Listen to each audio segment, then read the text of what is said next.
Hi friends, నిన్న big బాస్లో nominations చూస్తే తల బాదుకోవాలనిపించింది. పిచ్చెక్కిపోతుందన్నమాట. వాళ్ళ గోల, అరుపులు, కేకలు, ఒకళ్ళని మించి ఒకళ్ళ పెర్ఫార్మెన్స్ కెమెరాల ముందు ఇస్తూనే ఉన్నారు.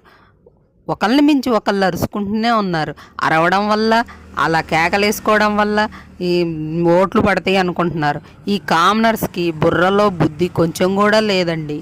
ఈ ఒక్క మనిషిని పట్టుకొని ఒకటే టాపిక్ మీద అందరూ కలిసి నామినేట్ చేస్తే టార్గెట్ అవుతాడని తెలీదా? ఇన్ని సీజన్లు చూసి వచ్చిన ఈ కామనర్స్కి బుర్రలో గుజ్జు లేదనిపించింది.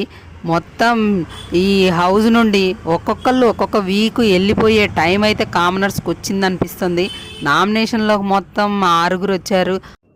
కామనర్స్ నుండి పవన్, హరీష్, మనీష్, ఇంకా ప్రియా, నలుగురు. మన సెలబ్రిటీస్ నుండి భరణి, ఫ్లోరా.